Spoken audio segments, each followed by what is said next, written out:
Meu nome é Fernanda Nascimento, eu estou presidente do Direito na Escola em Divinópolis. Atualmente nós somos uma comissão da OAB Minas Gerais.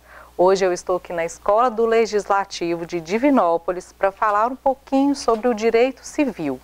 O intuito dessa aula é falar para o cidadão, para até mesmo alunos do ensino fundamental, ensino médio, um pouquinho sobre o direito civil. Então vamos lá.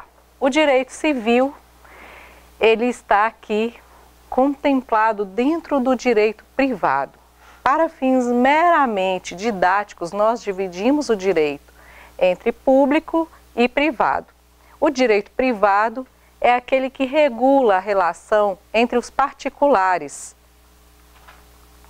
Então, o direito civil vai regular essas relações entre os particulares, tratando sobre obrigações, contratos, responsabilidade, ou seja, indenização, direito de família, dentre outros.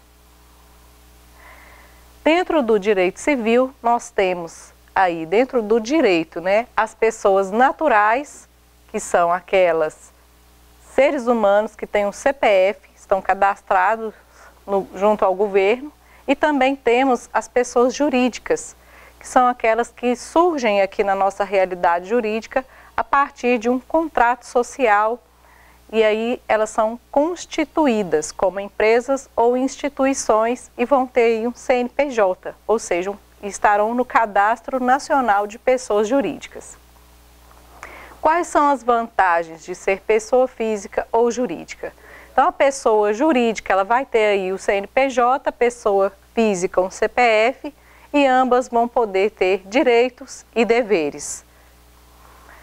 Os direitos que surgem com o nascimento são o nome, o corpo, a imagem, a privacidade e a honra.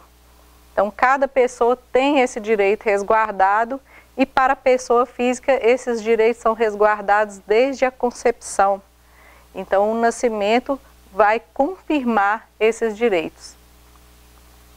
Hoje nós temos também a alteração, a possibilidade da alteração do nome de um recém-nascido após 15 dias do registro do nascimento diretamente no cartório, se ambos os cônjuges concordarem.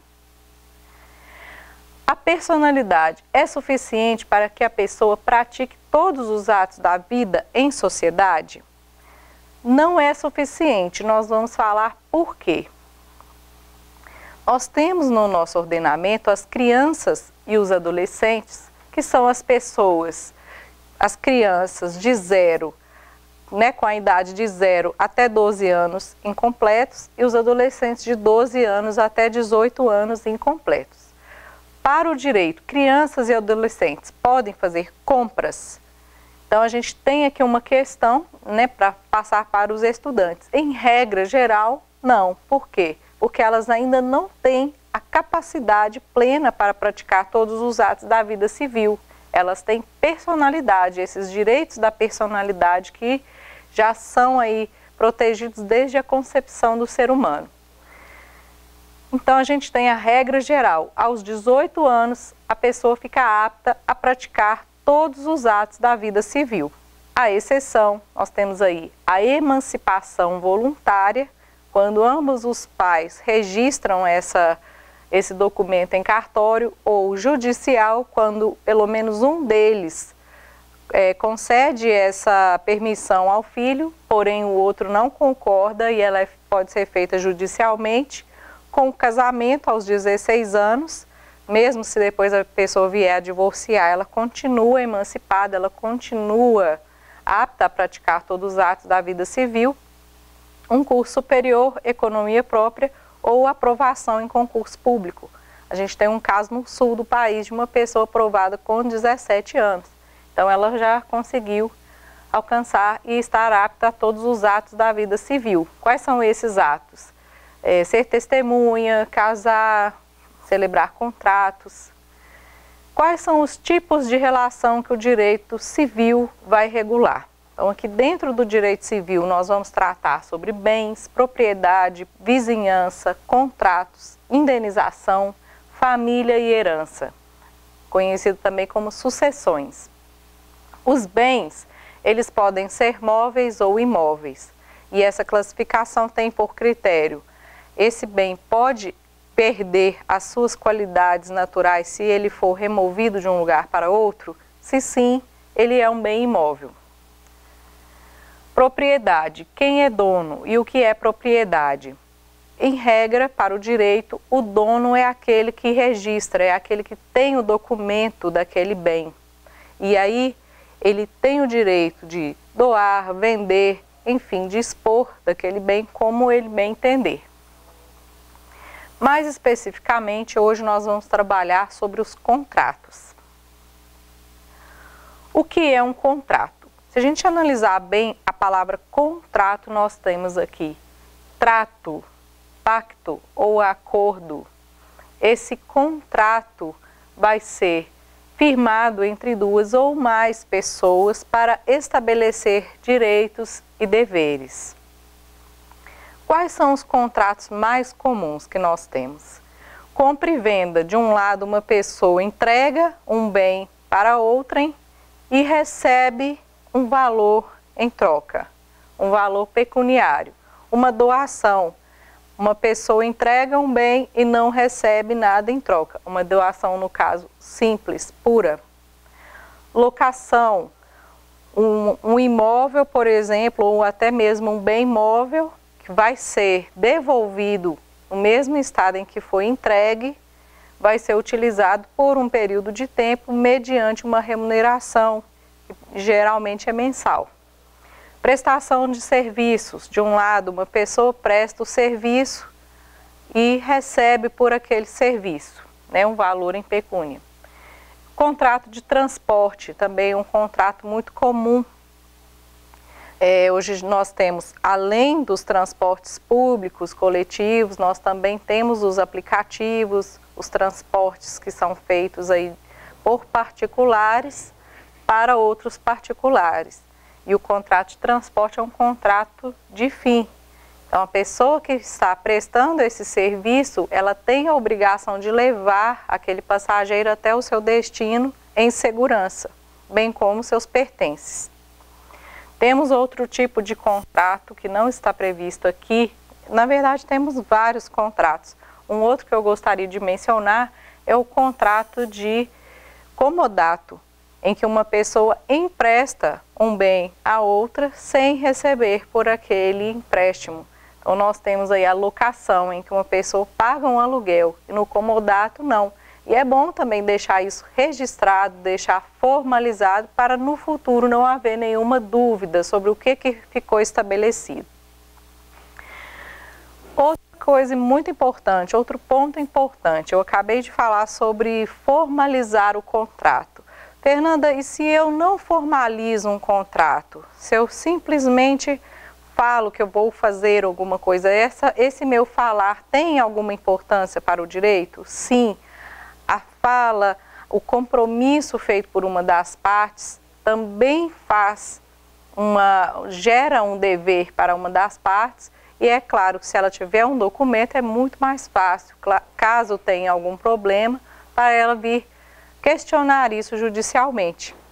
Então, no caso de uma pessoa simplesmente falar algo e não ter nem sequer uma testemunha, vai ficar mais difícil para quem quer a prestação daquela obrigação provar que tem aquele direito.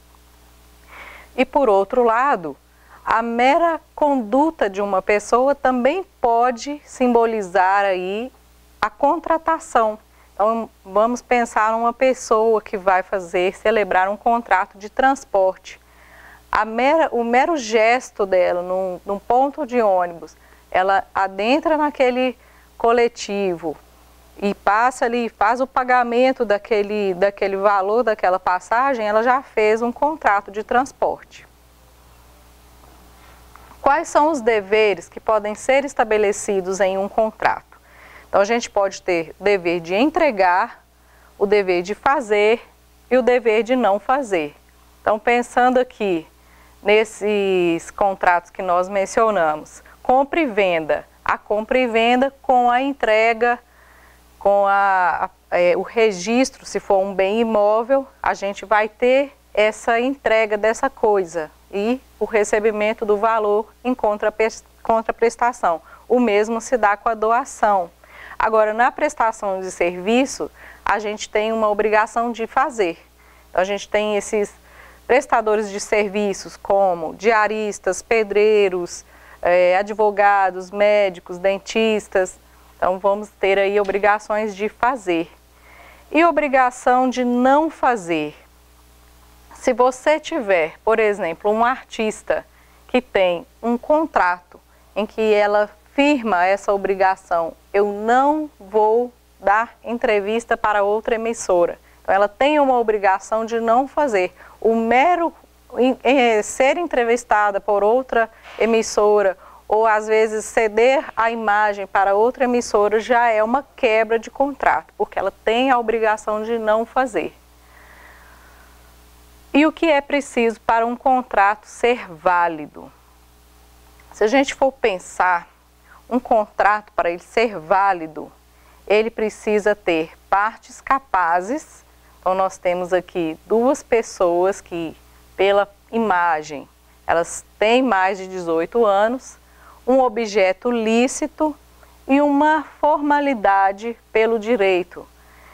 Precisa ser um contrato escrito? Não, não precisa, nem sempre precisa. Então, a mera entrega, o mero pagamento já pode caracterizar ali o contrato celebrado. Então, esses são os requisitos.